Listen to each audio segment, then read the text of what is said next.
My wallet is sobbing.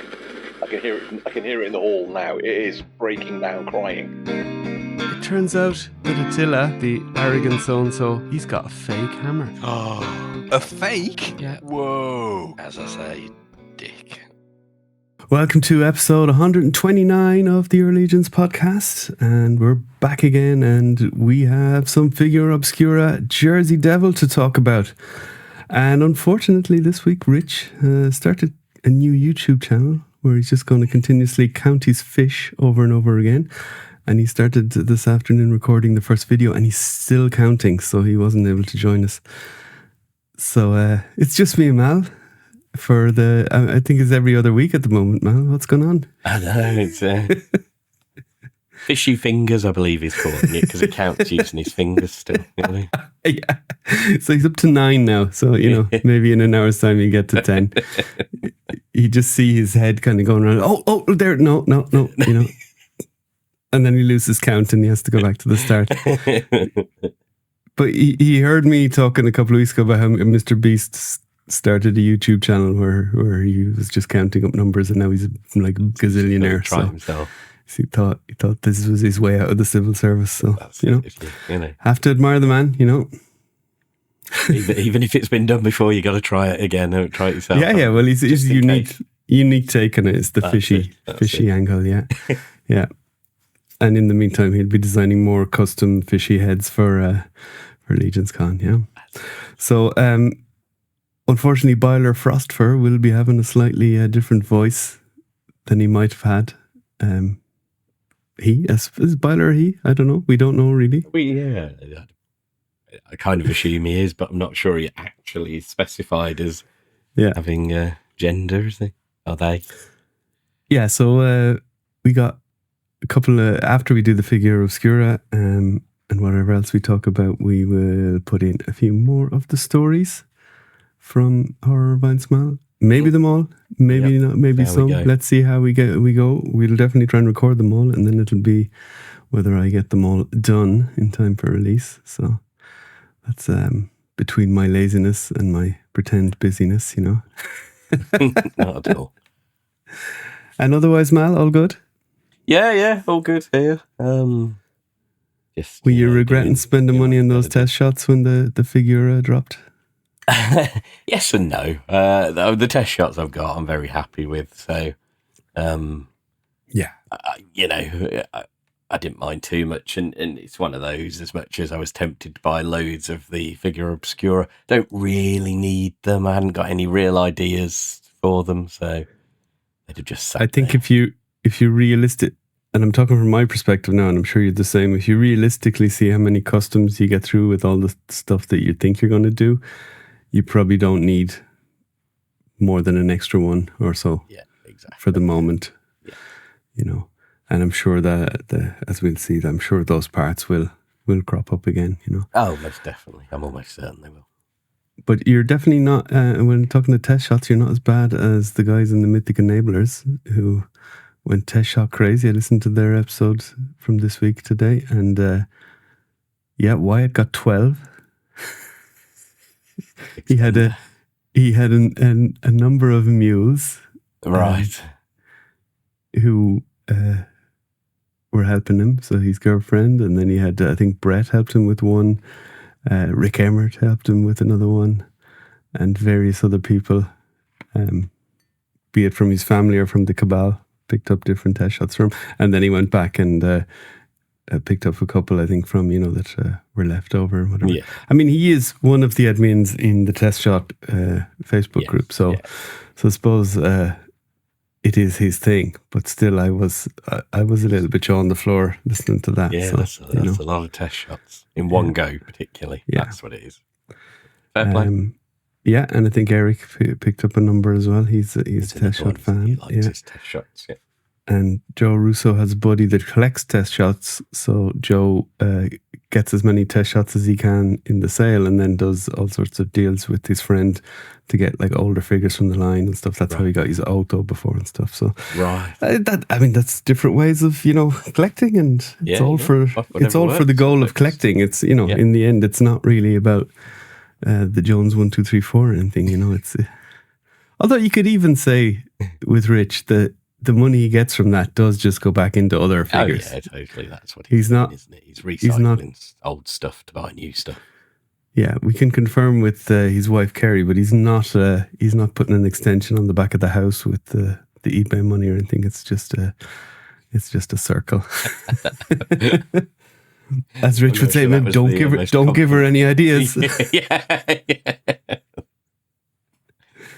I think we can safely say she probably won't listen to this anyway. Can't we? Yeah, I Just can whether see he's him there. He's listening just out gone loud. back.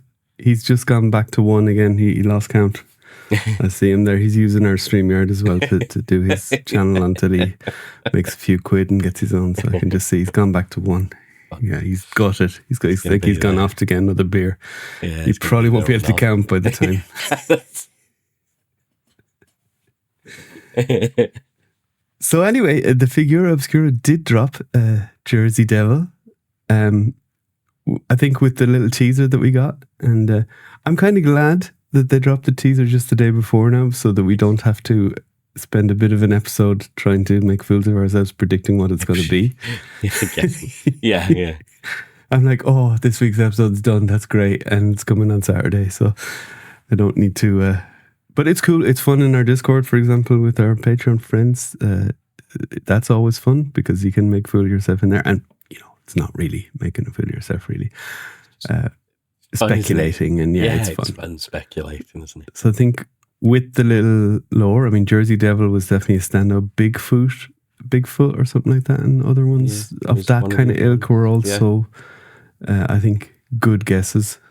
But it was the Jersey Devil, which has quite a goofy depiction, the most famous depiction. So I think we would have been worried that it was going to look a bit goofy, but I think the Horsemen did their best to make it a really cool looking figure.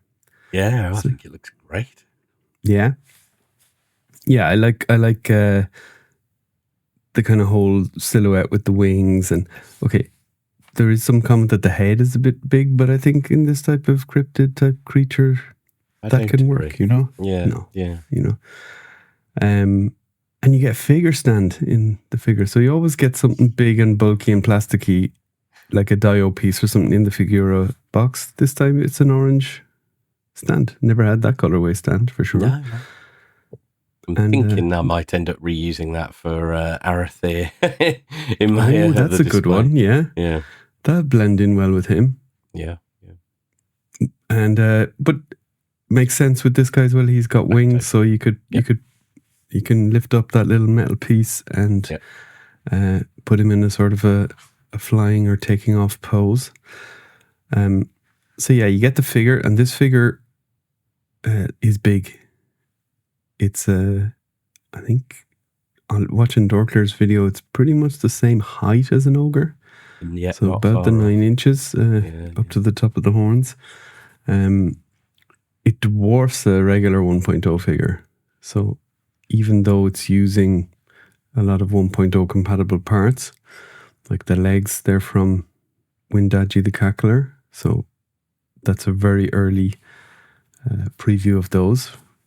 Because, I mean, we won't get that Rise of the Beasts wave till at least next year sometime. Yeah. And the upper body is a Frankenstein's monster, but it's without all the stitching. That's it, the scarring and the stitching. So Yeah. it's been retooled to. Yeah, so what they said was that Jeremy had written in the article on the website that, and in the Dorkler video he says it as well, that they had sculpted this at the same time. So they did 2 sculpts and actually tooled them at the same time as well and put it in the kind of vault for future use. So obviously able to fit it in the same tool and then maybe save a little bit of money. So, and that gives us this cool figure here, because it is hard to reuse that parts, which is the stitches. I mean, fine for us customizers, we could make create all sorts of weird monsters, but if you're doing it kind of commercially like this, it still just looks like Frankenstein. Yeah, exactly. Spotty, and kind of then looks a bit weird. tail pretty cool as well. That's a new kind of, it has that classic devil kind of looking tail. And an open mouth head as well as a closed mouth head. So, and the tail is flexible like the monkey tail as well. So. Yeah, bendy wire and stuff like that. Yeah. And we have the translucent wings. Thought the minute I saw them on, you can see them a bit better in a few minutes now on Trevor's photos, the kind of scene photos that he does. And you can see with the lights that it kind of sees through. So it's painted so that it kind of gets lighter towards parts of the wings and you can see through them even better. So that's really cool. And I think appeals to you, Mal. You always love a bit of translucent in your figure, you know? Yeah, I do, definitely. And some of these shots that Trevor took, he just shows it off amazingly well. So cool. Absolutely. And then we get some Bone Club weapons, which I believe are from Thraxian Scout. That's it. Yep. And one of the skulls, which we might have got with Tuberculi, I think, already. Or the heads pack. Yeah, I can't tell. It reminded me of the Chimera, but I'm not sure if it is. I'm not sure if it is, though. Yeah. Cool. And then extra stuff you get with it as well, which is the pin set. Always a sucker for the pins myself, which always makes me go on the all-in. Yep. The mug, which makes up the all-in. Yep. And it's one of those tall mugs. I think this to me looks like the same type as the Father Christmas mug. Yeah. Which I think is my favorite type. So yeah, I think this win-win there. My favorite mug that they've done so far. Yeah. Just something about it. Yeah. And I love the way the pins have they have the two head sculpts, the closed and open mouths. It's just really cool to have both of them. Bit of value there. You see the box art on the middle picture here, and then Retro Rags do always with the Figura Obscura the design on different pieces of apparel. So if you want to go over to Retro Rags to get your apparel to go with this, that's what you can do. So that part of it doesn't come in the all-in, which is fair enough. I mean, that would be very complicated to try and do all-ins with different size shirts and stuff like that. Sure. So it's a separate website if you're not familiar with Retro Rags, but they basically work alongside the Horsemen for apparel for this type of stuff. You can get a bunch of Mythic and Cosmic designs over there as well. So we take a look at the couple of pictures here of him front and back. The wings go into the fur piece, and that fur piece goes into the neck, like the neck hole or whatever. And then there's another ball joint on that fur piece with the neck that goes, and then the two different heads can go into that ball joint. So I think pretty secure there. You don't need to worry. It's not one of those fur pieces that just sits on the torso. Get a good look at the tail there. So you can see it does look like a devil's tail. And see another couple of different angles there on him. This is the cool one with the open mouth. So you can see that the open mouth sculpt just brings a lot of character to it. I think, there's so, I think the whole thing just looks great. And there's the whole figure oozes character. And the combinations of parts, I think some of the most fun we've had with the fur bottom and the bare torso, and then this big, huge, furry head with it's just so much going on. I love it. Absolutely. And then we get to Trevor's photo. So there's a couple. He's done a couple. I think he always goes all out for the Figura. So there's the one where you can see the translucent wings and how they work. Really cool. Creepy in the forest. There's a couple of the rain shot. I mean, I hadn't seen that one. Yeah, that was on the Source Horseman. Oh, right. And then you have just a cool one on a wall, like a castle wall or something like that. And then there's one in the forest, the screaming head, giving it all the character. Yeah, that's my favourite one. Yeah. I think it looks excellent. And yeah, I love the way the light comes through the wings. Yeah, so as you say, they always go all out for the Figura Obscura releases. Trevor, wonderful photos as always. And we also got a little map of Jersey with the different places. I guess they're the different sightings. And there's a place called Leeds where the Jersey Devil is believed to have been born. So it's not Leeds as in England, where the football club comes from. No, there's a Leeds in Jersey. And I see down the bottom here, the scale of this map is in British statute miles. There you go. About 1 centimetre equals 10 miles? Possibly, yeah. Yeah. Oh, we can't be bringing centimetres into this. Come on. Inch, let's say. An inch to a mile. To 10 miles. That's never an inch. Yeah. I mean, you know, I'm not going to finish that thought. No, don't. So Tom Tolman was also involved in the art here, as well as Nate Birch. And Tom Tolman also, you would have seen some of his art on Ganesha. So he's doing a great job, isn't he, as well? It complements Nate's art perfectly. Yeah.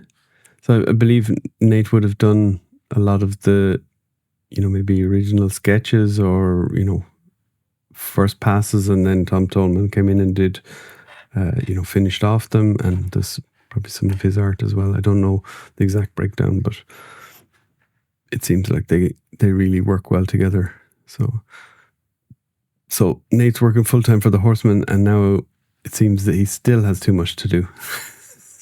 So that's pretty incredible. Well, I mean, that was one thing that I caught from some of the conversations. I think it was Bill said it on, like the reveal special that Trevor does, and he said that Jeremy had said the reason they're releasing it early is because there's more stuff to come. So we could have even more stuff coming in September. So, yeah, I'm gonna bet the house on Legacies of Mythos coming up in the next couple of weeks after this. So one more chance for this on this Friday, which is the day this episode goes public. Well, probably Thursday night in the US, but Friday is the day for the second pre-order. I think 9 a.m. again, EST on Friday, something like that. Okay. So look out for that if you want to have another go at it. To really fight the urge not to go back in for more. The mug, I want another one of the mugs so I can have one to use and one to keep. I'm so bad for that sort of thing. Yeah.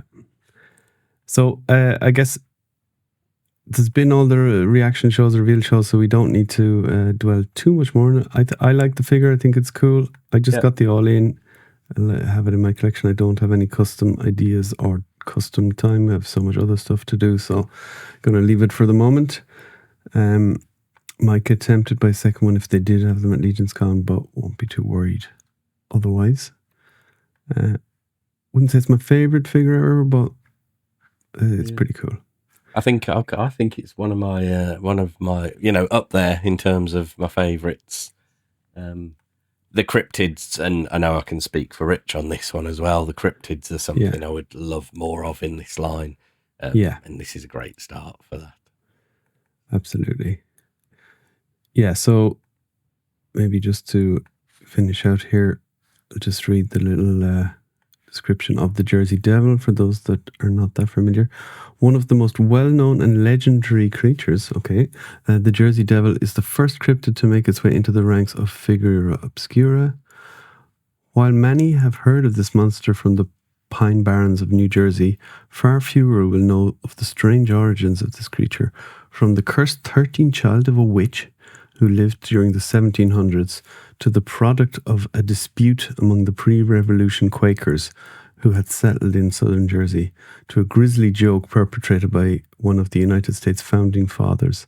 The history of the Devil of Leeds is as strange as the creature itself, making it a perfect addition to the Figura Obscura.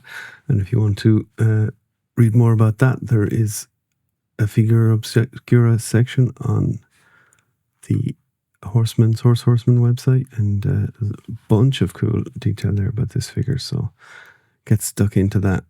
And they do say one more thing, it's definitely not the last cryptid in Figura Obscura, first but not the last, so that's a very they don't say things without purpose, so make of that what you will. So very cool. So looking forward to get that. We'll definitely talk a little bit more about it with Rich when he's back next time, and we'll of course have a little word about what we think about it in hand as we go along. But I guess to continue on here, we're going to do what we're I hope good at, which is continue with the stories of Horror of Einsamall and get back to it. It's very getting close to Legion's Con now, Mal. It's amazing. What are we talking? We're nearly at the end of August. I mean, I saw pictures of people's kids going back to school.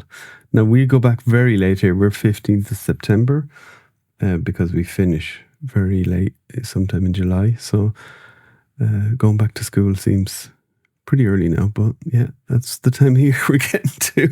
It'll be no time at all. It's nuts, isn't it? This month seems to have just flown by. Yeah, amazing. I can't wait for Legion's Con. Can't wait to see everyone as well. It's gonna be awesome. That's going to be awesome. Yeah, I'm going to try and take a breath this time and actually enjoy it even more. Enjoy it for sure. If we have the free day on the Thursday, because we didn't get lucky out of the G-Con draw, so we'll have fun that day then. Let's see what we do. We'll just spend that day crying as we think about all the people having a lovely time at the sobbing in our beers in the old shebeen. Oh, yeah, let's just get sloshed in the old shebeen. Oh, come on, that would make it a tough weekend if we already got sloshed on the Thursday. Let's try not do that. Let's see if anyone has any ideas what we should do on the Thursday of Legion's Con that doesn't involve action figures. Let us know. We'll be up for visiting something cool or doing something cool. Let's see. So my Silver Knights, I got the shipping notice and I picked priority shipping, so this was here in 2 days. Can't believe it. So that'll be exciting. And my package on the way to Anthony has arrived in the States, so hopefully it gets through customs without getting blocked. Back of the bus, you got to pay your money. Rich has apparently got through and got delivered, so happy for him. Yeah, counting his fish. Oh, he's back to one again. He's never going to get it done. This channel might be back to us next week. Tail between his legs. Right, enjoy those stories.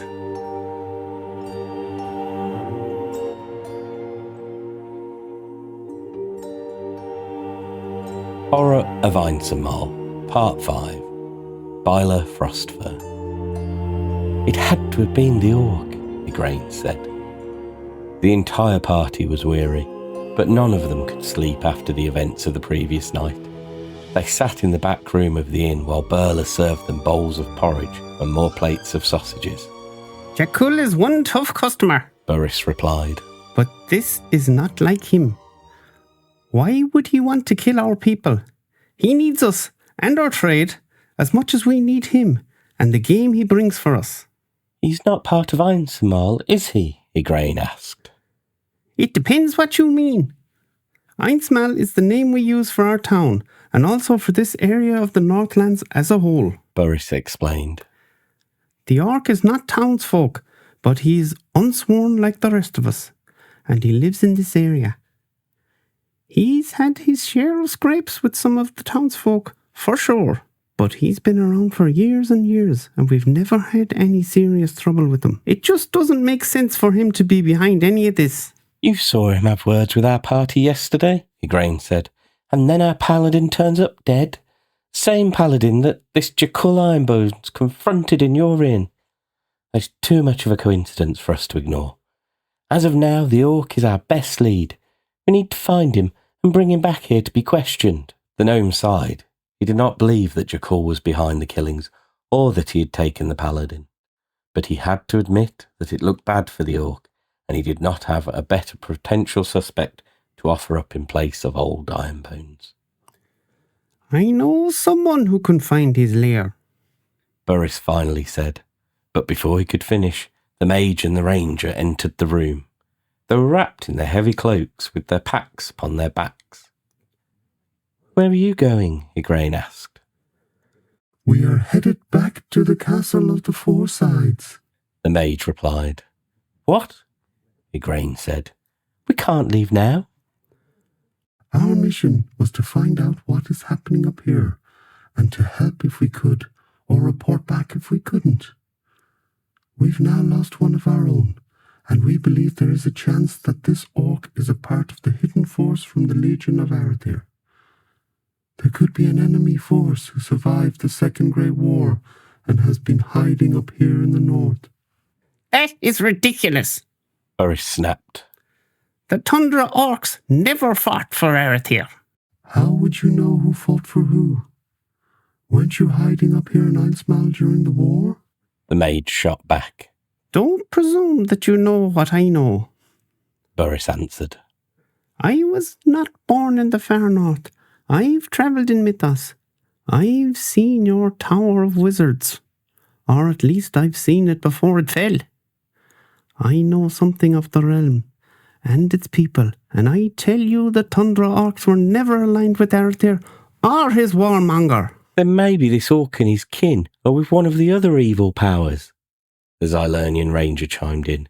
That's not important. What is important is that we need to return to the castle to report what has happened. If the 5 seats so wish, they can send a larger party to hunt down the orc, or whatever else may be at play here. These people will not survive if we leave them, Igraine pleaded. You go and you assure their deaths. If we stay, we assure our own, The mage answered. I am sorry, Commander, but my first allegiance is to my faction, and my second to the 5 seats. Staying in Einsamall and laying down my life for people who would not do the same for us when we needed help is a fool's task.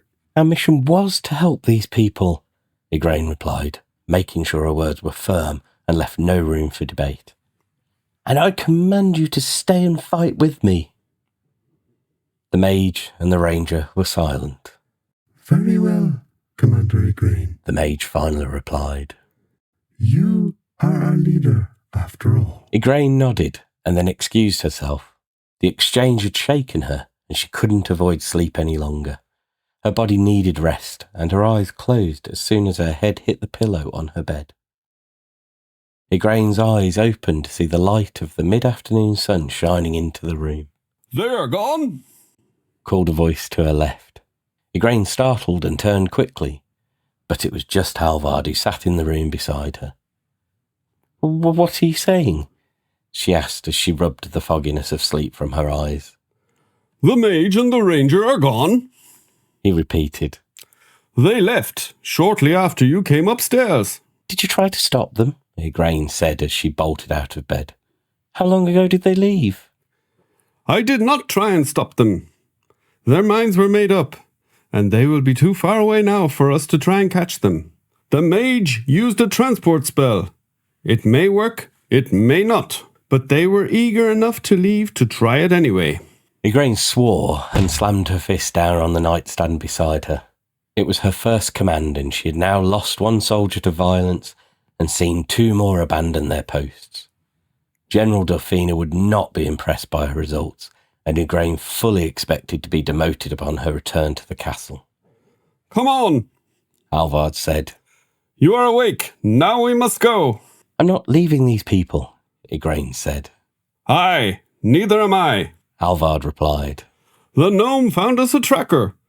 We do not run from this fight. We go and seek it out.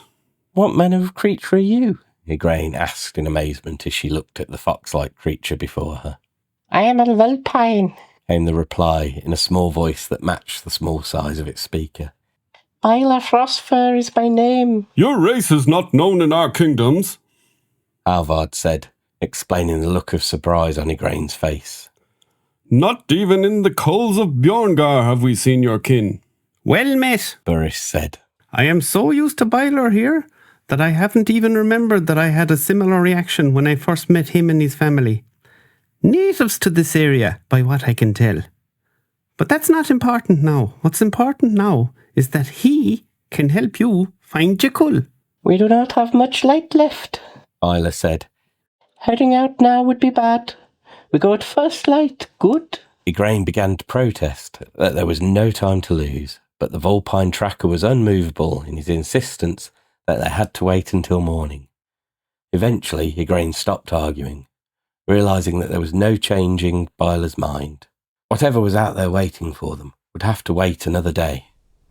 Igraine and Halvard found Byler by a fire the next morning, just as the first rays of light began to make their way into the sky. The tracker had a frying pan on the fire, as he cooked a few of the sausage links that seemed to be part of every meal in Einsamall, along with some chunks of heavily seasoned potatoes. For you, he said as he offered food to his two new companions. Igraine accepted a plate and passed another to Halvard. Eat up fast, then we go. Byler said as he devoured the food in front of him and licked his lips to clean up any last bits of greasy goodness. The pan sizzled in the snow as the vulpine cleaned it off and clipped it to the pack that he then hoisted upon his back. Come, he said. I will take you now. Igraine and Halvard struggled to keep up with the tracker. Despite the small size of his legs, the vulpine was incredibly fast and agile, and his furry, pawed feet allowed him to seemingly bounce off the icy terrain as he easily navigated the landscape before them. Even the armour that Byler wore did not seem to slow him up as he bounded ahead with his walking stick in one hand and a small blade at his side. I'm surprised to see you in heavy armour, Igraine said, more to break the silence than anything else. Neither Byler nor Halvard were big talkers, and it was too quiet for Igraine's liking. The north is dangerous. Byler shrugged. Armour keeps me safe. It's not too heavy. Too heavy for me? No. Look, I can still jump, Byler said as he bounded before them, clearly proving that his choice of armament did not impede his mobility. Suddenly the tracker stopped. Shh, he said.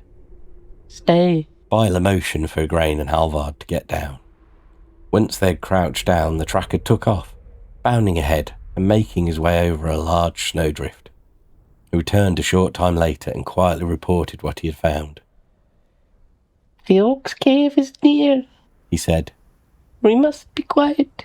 He is a hunter. He can hear. He can smell. The trio made their way quietly forward, eventually finding a spot where they could clearly see the mouth of the large cave, but where they were also somewhat hidden from view.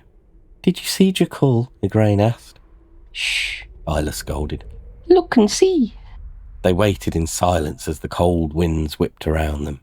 Igraine pulled her cloak closer and wondered how long they would have to wait for some signs of their quarry. There, Byler whispered, pointing to the horizon. 3 shapes began to emerge from the distance. One was very small, one quite large, and one was very, very large. They come, the tracker said. Stay down. The sun was getting low in the sky, and it shined from behind the 3 approaching forms, silhouetting them against the horizon. As they grew closer, Igraine began to make out what she was seeing. The tundra orc, Jekyll Ironbones, was the large form they'd seen. He trudged along holding his bone club. In front of him waddled a small goblin-like creature with the same ice blue skin as the orc. This was the smallest of the 3 approaching forms. Igraine had seen her fair share of goblins during the Second Great War, but never one like this. His little red eyes darted about as he scouted ahead. Igraine hoped that he wouldn't see them, and thankfully his gaze never drifted their way. The final form, and the largest of the 3, took Igraine's breath away, and it suddenly made the direness and danger of their situation very, very clear. Isbjorn, Halvard whispered before translating. it's an ice bear.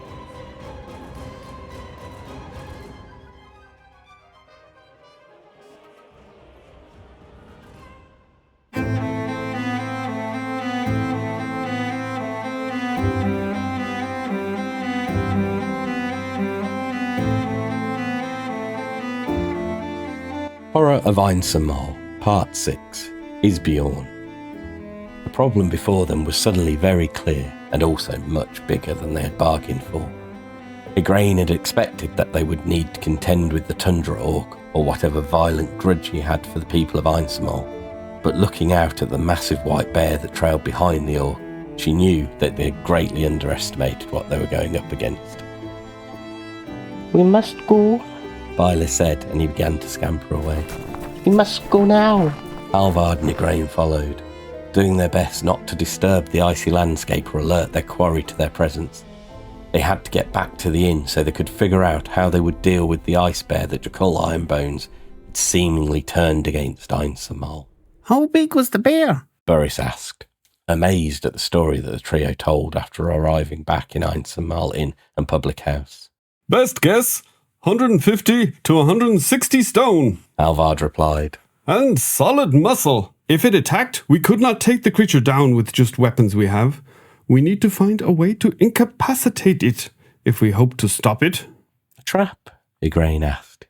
You want us to capture it? It is our only chance. In a straight fight, we do not have the strength in numbers to overwhelm it. The bear would take us down one by one before we could do enough damage to stop it. If we trap it, we can render its claws and bite useless, and give ourselves a chance to strike a killing blow. Are you sure the bear is our killer? Boris asked. I have to say, I'm still not convinced that Jackal is behind all this. He has a fully grown ice bear that he keeps in his lair, Igraine replied. You said that the Orc is well known here in Einsamall, but I expect he failed to mention that he's housing a 160 stone ice bear, no? Boris did not reply, his silence answering the question for him. He kept the fact that he had this bear from you for some reason, Igraine continued. The victims of Einsamall were torn to shreds. The claws on this bear were gigantic. They absolutely could have made those wounds you've described. Boris contemplated the situation and finally nodded his head in agreement. Something felt off to him, but he had to accept what was in front of him, and the likeliest answer was that the Orc's bear was the monster that had terrorised his people. What is your plan? The gnome finally asked. How will we catch this beast? The trap was set. Halvard and Bylick had come up with a contraption that would ensnare the bear's feet when it walked upon the trap, rendering the powerful claws useless and making it nearly impossible for the creature to move. With the bear trapped, they expected that the Orc would immediately attack, and perhaps even the goblin would prove to be a threat if they were all together on a hunt. This meant that they would need to deal with Jackal quickly and stop him before the bear had time to break free and join the fight. To this end, Igraine had asked for every able-bodied resident of Einsamall to take up arms and be ready. Halvard was right. They were not an army, but they were defending themselves from something that had taken some of their own, and those who remained would do whatever they had to in order to end this nightmare. He will come at night, Halvard said as they planned their course of action. They had emptied the town and brought everyone into the inn. Most of the town's residents were there already, and the few who resisted coming over for safety were eventually convinced of the need to do so. There was no one in the streets of Einsamall, and the entire town was eerily quiet. We have a few hours until dark, Igraine said to Halvard, slapping him on the back. Come, we will eat whatever food we can find and share stories of the wars we have fought, the battles we have won, and those we have said goodbye to along the way. Commander Igraine and Halvard of Frothvard downed their 4th pints of Boris's Wolfbane lager. They had both seen battle during the Second Great War, and they had both bled for their kingdoms. Since the end of the war, they had found themselves sitting in debates at the Castle of Four Sides rather than wielding weapons against the enemies of the realm. For a barbarian soldier from the colds of Bjorngar and a young knight raised on the warm coasts of Ethros, These two warriors discovered that they had much more in common than one would initially expect. They were both proud warriors who believed that their time of usefulness had passed and that the glory of death in the duty of battle had slipped away from them. "Do you miss the battles?" Igraine asked, somewhat embarrassed to do so. Aye. Alvard nodded. "We fought for peace and we got it. So why aren't we happy?" Igraine mused. It was a question she had quietly considered and asked herself many times, but this was the first time she'd ever vocalised these sentiments to another. "We shouldn't long for war. It's not natural, and it's not right." Such is the curse of the soldier. Alvard answered. We fight for a peace that we find that we cannot ourselves enjoy. Suddenly the doors of the inn burst open, and Jackal Ironbones flew into the room. Igraine and Halvard jumped from their seats and drew their blades, but the pair immediately noticed that the Tundra Orc was not wielding a weapon. They also saw he was covered in blood, but did not have any visible wounds upon him. "It's attacking," he barked. "Get your weapons, the monster is here." The bear's roar came from outside the doors of the inn, and the orc turned back towards the doorway he had entered from. Had the bear gone mad and attacked the orc? That couldn't be it. Jackal did not appear to be wounded, despite the blood on his chest and hands, but something had been hurt, and by the amount of blood on the orc, it had been a significant attack.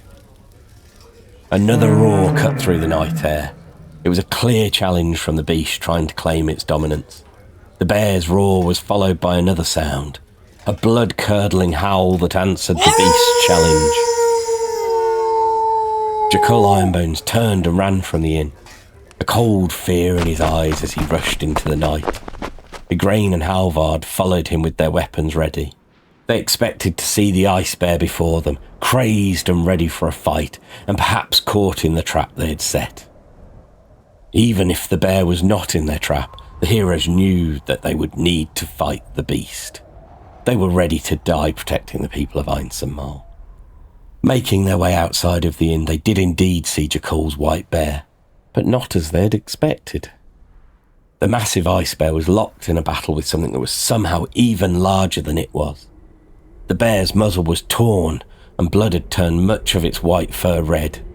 The great bear roared, again in pain and confusion, as it grappled with its enemy. This beast was an apex predator, and nothing had ever truly challenged its dominance. But now it struggled for survival, as it looked into the green eyes of a creature that was stronger, more ferocious, and more dangerous than it was.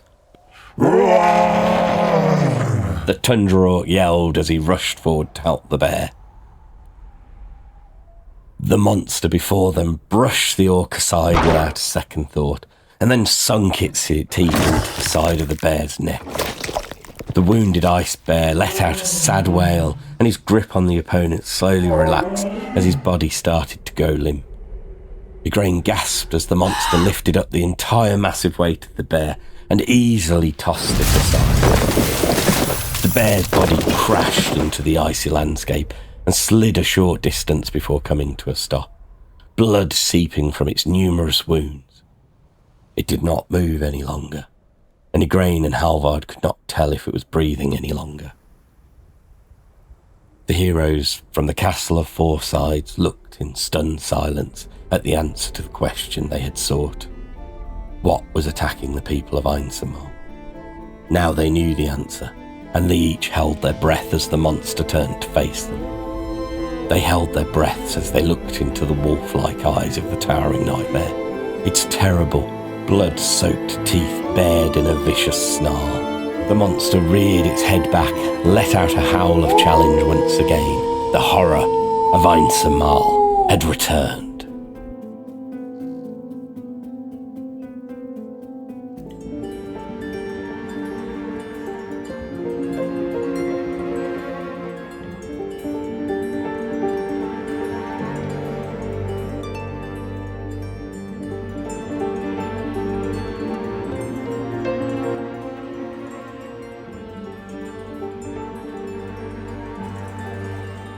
Horror of Einsamall, Part 7.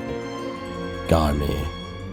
The ancient sagas of the Northlands tell of a monstrous creature known as Fenrikin, towering beast said to be the offspring of the Great Wolf. There has not been a confirmed sighting of one of these creatures in Mythos in ages, and their existence was deemed the stuff of fiction long ago. As Igraine, Halvard, and the surviving residents of Einsamall looked out across the frozen landscape before them, they realised that the stories of these monsters were not fiction at all. The Fenrikin existed, and one had come to hunt in the colds of Einsamall. Commander Igraine and Halvard of Hrothvar gripped their weapons and planted their feet, preparing for the assault they knew was coming. The beast before them stood well over 9 feet tall. Its body was thick with powerful muscles and covered in grey fur. It was clad in strange armour with chains hanging off in many places, including the pair of large shackles that covered its lower arms. The armour was gouged and broken in places, and the chains were snapped. At a glance, it was clear that they were the same kind of chains that Burris had shown them earlier, chains that seemed to suggest that this monster had been a captive at some point. Those broken restraints suggested that it had escaped its captor, fleeing whoever had once bound it. The wolf had somehow made its way to Einsamall. Is it from the brood? Halvard said to Igraine. It's spelt! Look! Igraine noticed the emblem on the Fenrikin's waist. It was a vampiric sigil, and the markings on the beast's armour also had a brutish feel to them. But unlike any that Igraine had even seen on Ilithia's faction, the vampires had been soundly defeated during the Second Great War, and their vampiric mother had been killed. Or had she? It had been nearly 10 years since the Dark Four had fallen, and whatever remained of the brood had been silent all these years. But looking at the motifs on the armour of the wolf-like creature before her now, Igraine questioned whether the vampiric threat had really been defeated, or if it had perhaps gone into hiding in the coldest places of the realm. The Fenrikin howled and drew a large obsidian sword. The black blade glistened in the moonlight, and the beast bared its cavernous mouth of teeth, ready to tear into whomever stood in this monster's way. Here it comes! Halvard said as the beast charged. The wolf swung its black-bladed sword, and Halvard used his shield to block the blow. The force of the attack was incredible, and Halvard nearly lost his footing, but he held strong and pushed the sword away with his shield. The Fenrikin was focused on Halvard, and so Igraine used the beast's distraction to find an opening to attack. Her broadsword sliced deeply into the monster's leg, and it roared in pain and surprise. Turning towards Igraine, it lashed out with a wicked claw. Igraine could not believe the beast's speed, and she had just enough time to turn so that her shoulder armour caught the brunt of the blow. The monster's claw raked across her armour. While that armour did its duty and protected Igraine, the force of the attack knocked her off her feet and threw her back across the ice. 2 of Einsamall's hunters leaped to attack next, but the wolf mowed them both down with a single swing of his sword. The blade tore through the hunters, spraying an arc of blood across the front of the inn as their bodies fell lifeless to the snow. Halvard let out a battle cry as he threw his axe at the beast. The blade clanged harmlessly off of its black armour, and the weapon flew away far from Halvard's reach. The wolf attacked Halvard once again, and the barbarian held his shield out before him to deflect the torrent of blows. The wood of his shield began to splinter, and Halvard knew that it would fail him soon, leaving him defenceless against the monster's attacks. Wolf beast! Called the gnome innkeeper as he rushed out into the night. The monster turned to the sound just in time to see the gnome toss a bottle towards him. Instinctively, the monster swiped at the projectile headed his way, shattering it before it could touch him.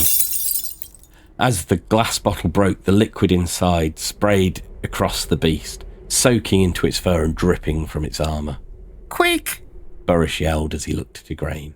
Throw a torch at it! Set it on fire! Igraine did not have to be told twice. She grabbed a torch from outside the inn and hurled it towards the wolf. Once again, the monster swatted at the projectile, and the flames of the torch exploded in a shower of embers, igniting the liquid that dripped from the creature's body. The wolf let out a howl of surprise and pain as flames raced up its chest and arm. It dropped the obsidian blade and tried to bat at the flames to extinguish them, but the bottle that Burris had thrown was filled with pure gnomish moonshine, and there were few substances in Mythos more flammable than that. Howling in anger and pain, the wolf turned and bolted away. the flames still trailing off its body as it disappeared into the night. Hurry! Boris called. Into the inn! It will be back soon. We need to block the door. Everyone poured into the Einsamall Inn and public house. Halvard and a few other men began to move tables and chairs against the doorway to reinforce it against the beast that they knew would soon return. Cries of fear and anguish could be heard in the inn, for the horror that had come to Einsamall was so much worse than the townsfolk had ever imagined. They were strong, hard people in the far north, but the sight of the Fenric Inn broke them. The innkeeper's wife tried to calm those who were most distraught. Bring them upstairs. Boris said. Only those who can fight should stay down here. If the beast gets in, we will try at least to keep it away from the upstairs rooms. Burla Burgerstory nodded and ushered dozens into the upper level of the inn. Only a handful of the town's residents remained on the ground floor. They held weapons in their hands, but the fear was clear in their eyes and in their heavy, laboured breathing. Speak true, can we kill it? Igraine asked Halvard. She had lost her sword outside and instead had found a large warhammer that she lifted with both hands. She had retrieved her helmet from her pack and placed it on her head, ready for the next assault. I don't know, Halvard admitted. He also put on his helmet. The chainmail of the helm covered his lower face as he drew a short sword from the side of his belt. He still held his shield, and he gripped that as well. A loud bang knocked at the inn's door. "Let me in," called a deep voice. "Open up." It's Jakul. Boris commanded. Quick, open the door. Let him in. The men began to dismantle the barrier they had constructed so they could open the door. Once they had done so, the Tundra Orc flew inside the room. Where is the bear? Halvard asked. Dead? Wounded but not dead. Escaped. The Orc replied as he helped rebuild the barricade. The work was completed just in time as the door began to rattle with thunderous blows. The Fenric was back, and he desperately wanted to get inside. Halvard, Jakul, and a dozen others pressed themselves against the makeshift blockade to reinforce it against the attack of the howling monster on the other side of the doorway. Byler Frostfur had jumped upon the bar, his small sword drawn as he sniffed the air and looked about the room. He's moving. The tracker called. Listen, there. The attack at the door had indeed ceased, and the room was silent as everyone listened. Is there another way inside? Igraine asked Boris. 2 other doors, The gnome replied. but one is a hatchway that is buried under the ice right now, and the other is in the storerooms and blocked by piles of debris. We boarded up all the windows and secured them after the third attack. The windows began to rattle and shake as the Fenric tested each one, trying to find a way inside. The inhabitants of the inn listened as the monster crept outside. All would be silent for the time before violent shaking would rattle as the beast tried to break in again. How long will those windows hold? Igraine asked. They are strong, but eventually that thing will find a way in. Halvard said. The door began to rattle once again as pounding blows rained upon it. The wolf had moved back to the entrance and now was hacking away at thick wood with its obsidian blade, chopping into the door and splintering it with each blow. Get ready! Halvard called. We stand against great evil on this day, knowing that our lives have been lived well and our ends shall be the stuff of which the tales of honour and duty are written. The Tundra Orc repeatedly slammed his bone club against his shoulder armour and roared in appreciation of Halvard's words. Igraine gripped her hammer, and Byler prepared to pounce upon whatever entered the inn. Even the mayor of Einsamall was armed and ready to defend his home, a pickaxe gripped tightly in his small hands. Suddenly, the rattling at the door stopped, and it all went quiet once again. Is he going back to the windows? Igraine asked. No, Byler replied as he sniffed the air, confusion on his face. something else is out there. The wolf let out another terrible howl. It was a challenge, similar to how he had called out a challenge to the ice bear earlier that night. Is the bear back? Halvard asked. He may be, the orc said, but uncertainty was clear in his voice. His Bjorn has never been beaten. He may have come back to fight again. We need to see what's happening out there, one of the men of Einsamall said. Open the door. Do not open that doorway, Igraine commanded. Whatever has come to challenge the wolf, we cannot risk opening that door. These were hard words for Igraine to say, for the warrior in her wanted nothing more than to rush into the night and engage the beast in battle once again. But she was more than a soldier now. She was a commander, and every life in that inn was hers to defend. The best way she could do so was by keeping that door closed. Let me see what I can see, Boris said as he tried to peek out of the crack in the side of the doorway. He had wedged his small body between the barricade and was trying to catch a glimpse of what was happening outside without opening the door. I cannot see clearly, but I do see shapes moving. Bodies, perhaps. There are many of them. I do not think it is the bear. I think something else is fighting the monster. What else could be out there? Halvard asked Byler. I do not know. Tracker replied. Smells are not ones I know, and sounds are so quiet. All I can sense for sure is the wolf beast. He's mad. The sounds of struggle echoed in the night. Chains rattled and the wolf howled, but eventually all was quiet once again. What do you see? Igraine asked Boris. He was still trying to peek through the small crack in the doorway. Nothing, he replied. I can't see anything anymore. The wolf is gone. Byler finally announced. No more smells, all gone. Can we open the door then? Halvard asked. Is it safe? The tracker nodded and jumped down from the bar. The barricade was slowly removed from the front of the doorway. The survivors clearly hesitant to dismantle their defences and head back into the cold where the wolf may still be prowling about. Eventually the last table was shoved aside and the door was opened. Halvard was first to walk outside the inn, his shield held out before him and a short sword in hand. Igraine followed with the tundra orc and the residents of Einsamall who had chosen to stand with them behind her. The door didn't have much left, Halvard said as he pointed at the front of the inn's door. The black blade was stuck deep into the wood, and splinters were strewn about the snow in front of the doorway. The wolf's blows would have destroyed the door had something not interrupted its attack. Dawn had come, and the sun was just starting to rise in the sky.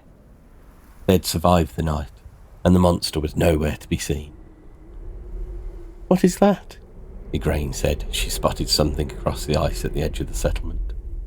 Jakul made his way over to investigate, and he retrieved the object. It was a large, muzzle-like contraption made of heavy iron with a pair of fangs protruding from the front.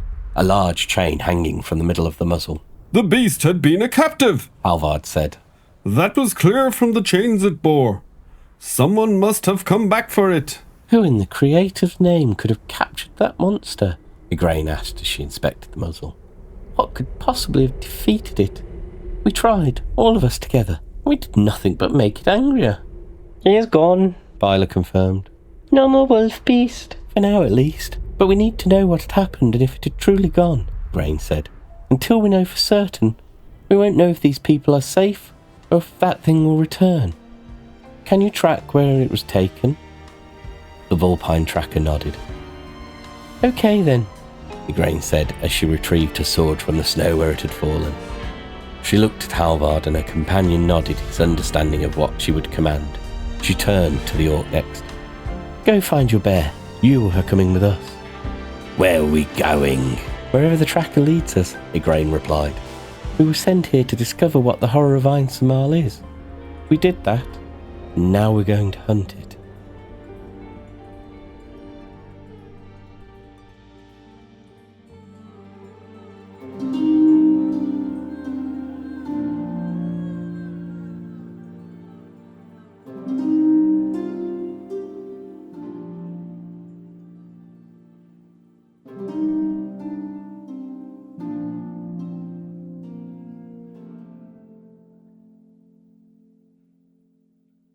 Horror of Einsamall, Part 8, Epilogue.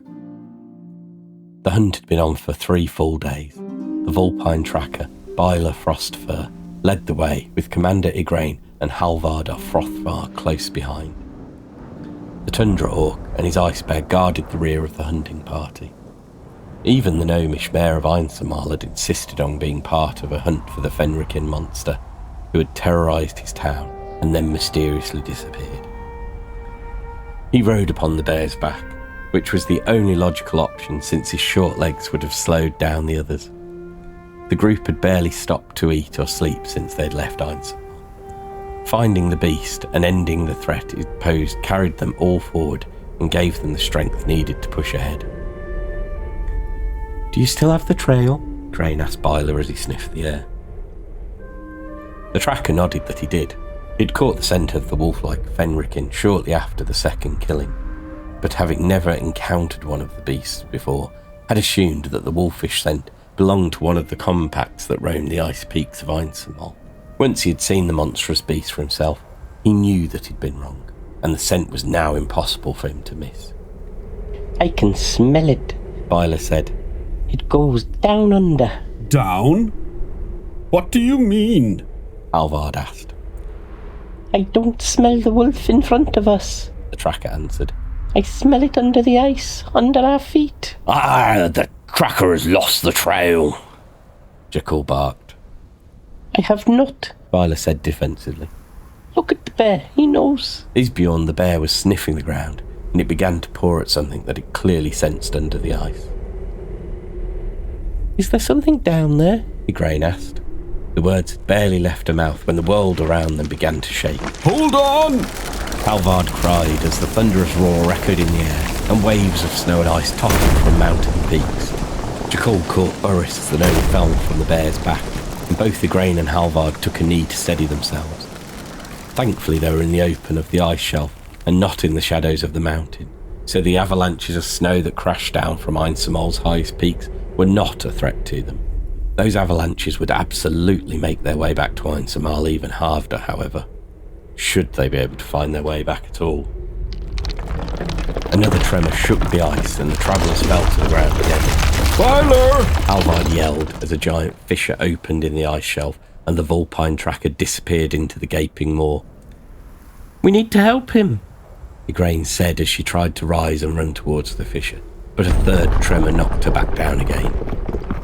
Suddenly the shaking stopped, and everything was eerily quiet. Is he gone? Igraine asked as they raced towards the giant crack that had torn itself into the ice before them. Byler! Are you down there? Halvard yelled down into the crevasse. I'm here. Called a soft voice back.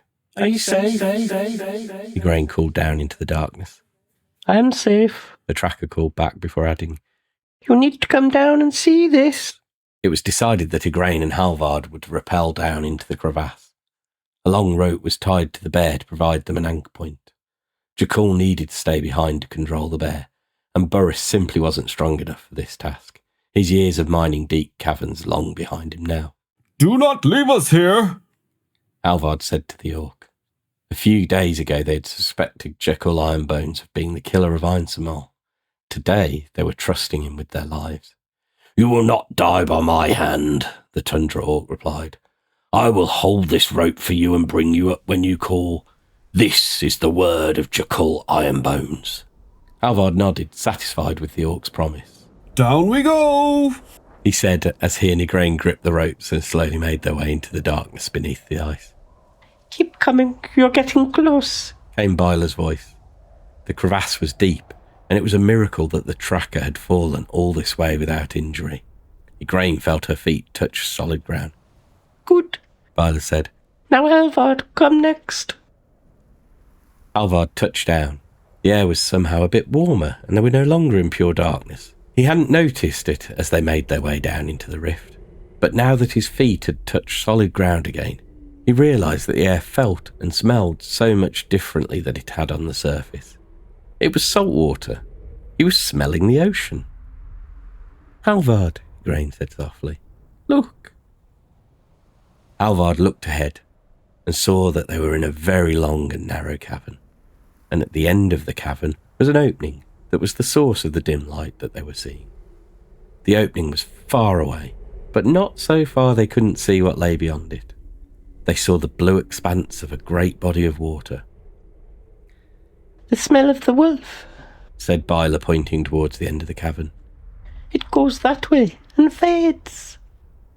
The trio carefully made their way towards the end of the cavern, the light growing brighter as they came closer and closer to the end. Finally they stood upon the edge of the cavern, and what lay before them was not the vast ice sheet of Northlands, but a deep blue stretch of the great sea. It was a hidden inlet of water that seemingly ran under the ice, emptying into the cold waves of a bay that stretched further than they could see.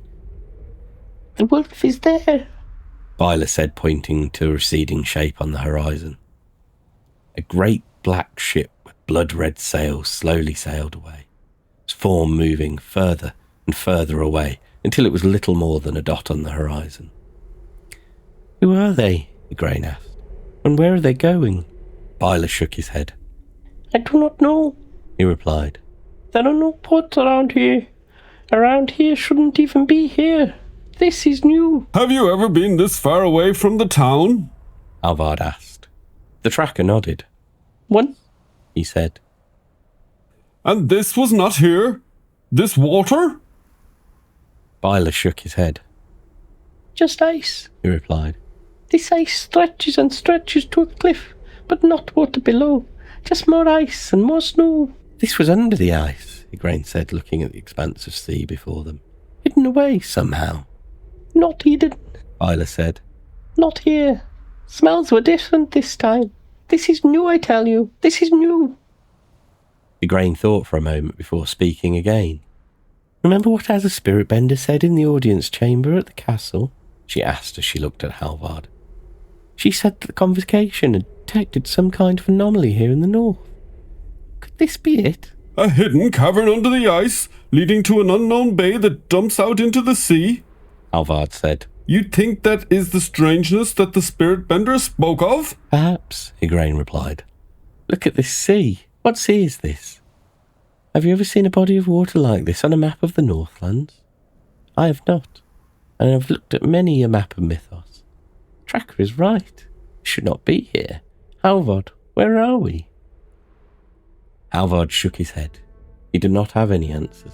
The Fenric Inn was gone, a fairy tale nightmare proven to be all too real, which left a bloody mark upon the ice of the Northlands. Still, while the monster may have disappeared, something told Halvard that this was just the beginning of the troubles the heroes of Mythos would soon face, and that those troubles would stretch far beyond the frozen peaks of Einsamall.